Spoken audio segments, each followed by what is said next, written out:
Live from the Redneck Garage. Well, today it's about 60 degrees. The sun is out. It's been the first sunny day without rain here for probably, I don't know, 2 weeks. I've felt like I've been living in Portland, Oregon or something like that. So I'm happy to be out here. Today we're going to be working on some odds and some ends. This is something from Mish 4x4 Products. I had a couple questions on the site about, hey, how do you know how to make my seat go back further? Well, these are brackets that you put on underneath the seat to give you 4 more inches of travel on your seat, which for someone that's 6'4" like me, that's awesome. And I've heard these work really well, so we're going to be reviewing those in the near future. Now, if you remember from a few videos ago, I had a video about getting the gas from Kroger from $1 a gallon.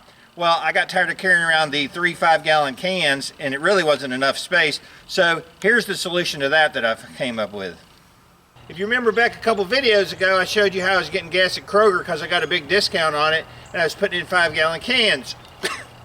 Well, I decided, because I found this on Amazon, and it looks super cool, for roughly $100-something, to get a 15-gallon rolling gas can with a nozzle on it. And we're going to try to see how this thing works, because if I'm getting $1 off a gallon, and the gas is getting down to $1.50, so I'm paying 50 cents a gallon for the gas, I want to get as much as I can within the limits. I think now they've made it 35 gallons, so we're going to open this baby up and see what it looks like and how it works.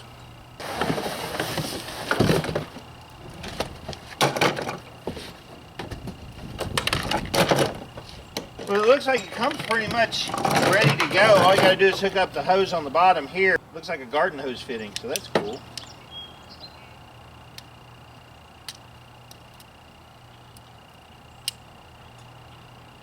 This holds 14 gallons. Here's the filler.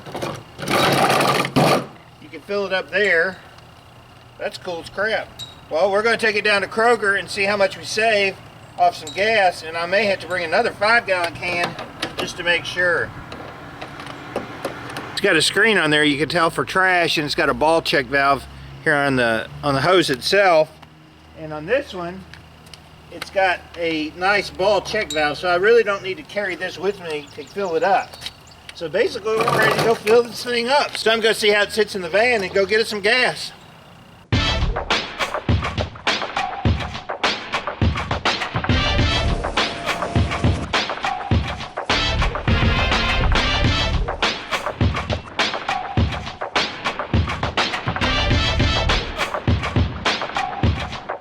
So it's pretty slick, holds 14 gallons. It's easy to fill up. It's got a vent here you can open and shut. You know, when it gets hot, you can open the vent up. Also for filling, it allows air to go in the top. But I'm pretty happy with that. It's a little heavy, but not too bad to raise in and out of the van. Here's my fuel filler. I'll hang it on the top, and then I got gas cans over here. I'm going to get rid of one of those or 2 of those. But so I got 24 gallons of gas ready to go. Randy's here! He finally comes back. I don't know where he's been. He's been in England, he's been at a men's retreat, he's been, well, that was that prison thing, but yeah, we won't talk about that wasn't very long. He looks tired, look at him. I am tired. Are you tired? I'm tired. Look, his beard's growing. Lord have mercy, son. What's going on? It's a beautiful day. Yeah. Yeah, I like it. I just drove back from Kentucky after blowing up some tannerite and shooting a bunch of... He married his cousin up there. He wouldn't take kindly to that. Yeah. They're huge. Yeah, don't run over the babies. They're still wanting some teeth. Yeah, they are. They're moving around pretty good, though, man. Yeah. They can run pretty fast. Yeah. They're going to be 6 weeks old on Tuesday. Hi, baby.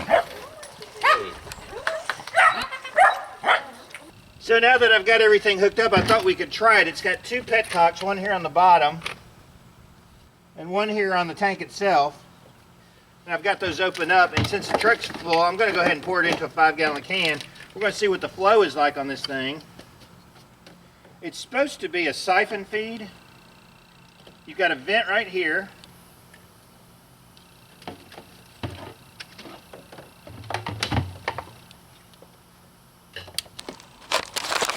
Now you just open up your vent here on the cap.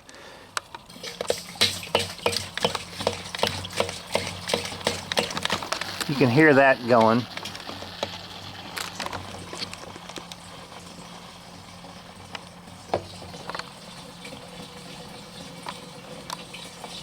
So it's coming out pretty good. I may have to get a strap or something to hold this down while it's filling. But they say the flow is about 2 gallons a minute. There we go, there's the Redneck Engineering. And it's flowing out fairly well. You can kind of see the gas there. So we're gonna let this go for a few minutes and then we'll stop it after that can's full. Now the redneck in me says if I could get some kind of cap or fitting for this, I could put about 3 or 4 pounds of pressure in this can and it would push the gas out through the nozzle. So I think I'm going to work on something like that. There's no sparks with the airline, so that would be super cool. I just got to get a cap to fit on this size and kind of fit it to like an air nozzle. So that's going to be the next thing I do with this thing. It does still come out. It's still coming out, but relatively slow. I bet if I put a little bit of pressure behind it, this thing would fly out of there. Is that fun? Yep. Honey. Yes. Honey, is that fun? It is. A lot of fun. All right, so I'm gonna have to do the air pressure thing because this is a pain in the butt doing that. Everything else about it is super cool, but if I put just like 3 pounds of pressure, 4 pounds of pressure on that tank, it'll blow that gas out the bottom through the nozzle and fill it up without even having to pump it. So that'll be cool. Okay, so I was super happy with my Flow and Go gas can. I thought it worked really well as far as getting gas from Kroger. The problem was that the flow rate's really pretty slow. If you got the tank up high, that gravity feed might actually give you 2 gallons per minute. Now, I've already ordered an extra gas cap. It's a marine gas cap. And I'm going to fit it with a quick connect. Quick connect it, screw it on, and pump up about 3-4 pounds of pressure and see how fast the gas comes out then. I think then it will be really super cool. We'll see how that works. Coming up, we've got a bunch of front end work on the Jeep, and also I've got to get those arms moved over, and I'm just procrastinating, I guess, on the rear end. But I am moving forward. Just keep watching. I'm David from the Redneck Garage. Keep turning wrenches.